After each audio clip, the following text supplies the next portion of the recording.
Shalom saudara-saudara yang seiman di dalam kepercayaan kepada Tuhan Yesus Kristus. Salam penuh kasih dan selamat datang bagi yang baru pertama kali bergabung dalam renungan firman Tuhan di channel ini. Doa kami kiranya Allah Bapa melalui Roh Kudus-Nya terus bekerja memakai channel ini untuk memberkati kita semua.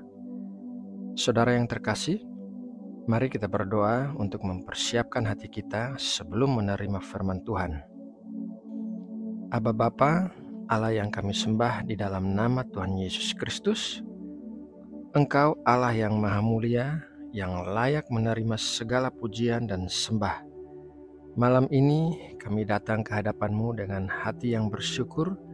Terima kasih ya Bapa buat penyertaan-Mu di sepanjang hari ini, dan terima kasih karena Engkau telah menolong kami untuk melalui hari ini dengan baik.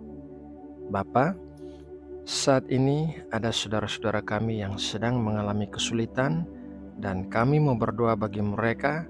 Kami berdoa memohon campur tangan-Mu menyembuhkan semua saudara kami yang sedang sakit dan menderita. Kiranya Engkau mengadakan mujizat dan memulihkan setiap bagian tubuh yang sakit, sehingga sehat kembali seperti sedia kala. Kiranya Engkau menghiburkan hati orang-orang yang sedang sedih dan berduka cita. Engkau yang menjadi kekuatan bagi semua orang yang membutuhkan kekuatan. Engkau yang menjadi pengharapan bagi semua orang yang sedang putus asa. Engkau memberikan semangat bagi orang yang sedang lemah. Terima kasih Bapa, karena kami percaya Engkau mendengar dan mengabulkan doa kami. Bapa, sekarang tiba waktunya untuk kami duduk diam dan mendengarkan firman-Mu. Berbicaralah kepada kami dan ajarilah kami tentang kebenaran-kebenaran firman-Mu. Berikanlah kami hati yang mudah diajar dan mengerti akan firman-Mu yang akan kami dengarkan. Terima kasih Bapa, dalam nama Tuhan Yesus Kristus, kami berdoa dan mengucap syukur. Amin. Saudara yang terkasih di dalam Tuhan Yesus Kristus, mari kita memulai renungan firman Tuhan malam ini dengan membaca sebuah ayat Alkitab dari Lukas 2 ayat 19. Tetapi Maria menyimpan segala perkara itu di dalam hatinya dan merenungkannya. Hati adalah bagian yang paling rumit dari seorang manusia. Di dalam hati tersimpan banyak hal yang bisa mempengaruhi kehidupan seseorang. Hal-hal yang baik bisa keluar dari dalam hati, tetapi hal-hal yang buruk juga bisa keluar dari dalam hati, tergantung apa yang disimpan di dalamnya.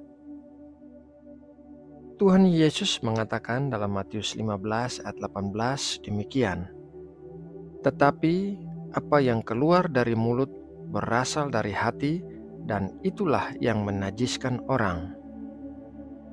Kita bisa mengetahui apa yang ada di dalam hati seseorang berdasarkan apa yang keluar dari mulutnya, atau dengan kata lain, apa yang dikatakannya.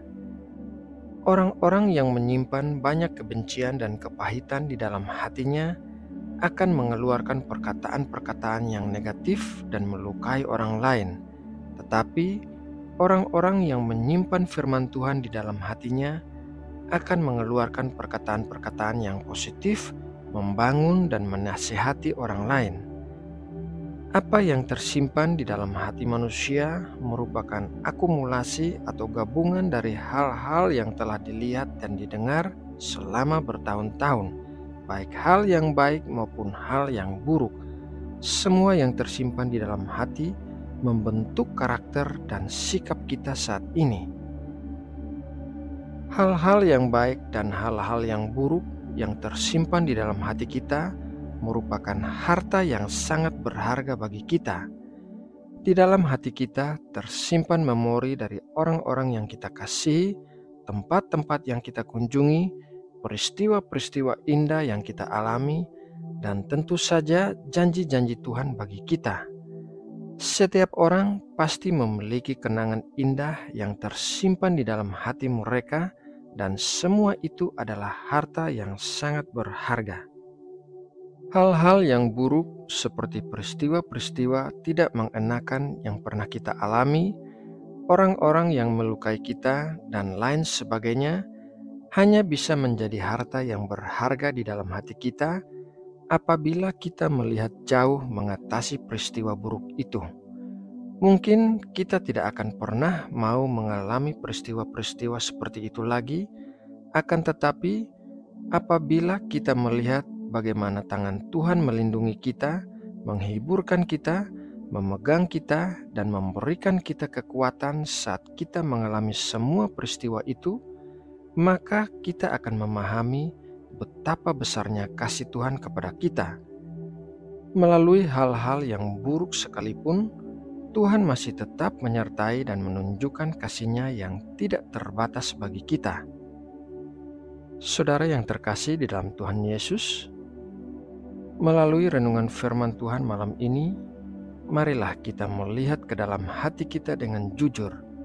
Hal-hal apakah yang tersimpan di dalamnya? Apakah kita penuh dengan hal-hal yang bisa membuat kita bersyukur kepada Tuhan?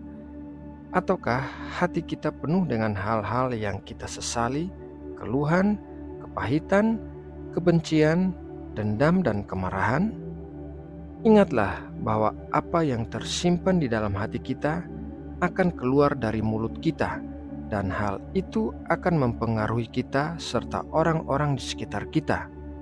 Oleh karena itu, marilah kita membereskan apa yang ada di dalam hati kita dengan menyimpan hanya harta yang berharga dan membuang sampah-sampah yang tidak berharga.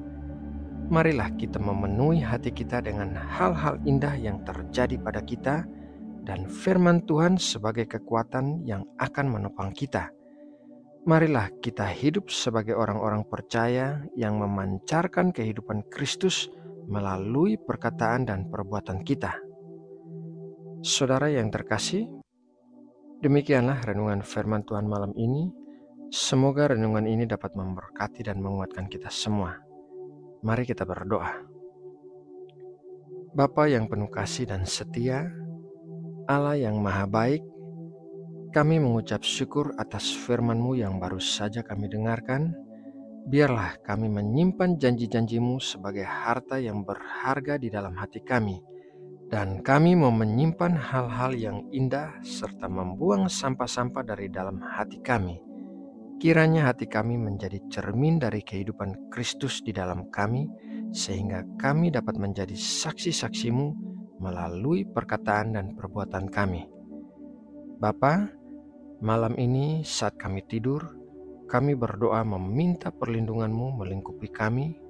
Jauhkanlah kami dari hal-hal yang jahat dan pencobaan-pencobaan yang bisa membuat kami terjatuh ke dalam dosa.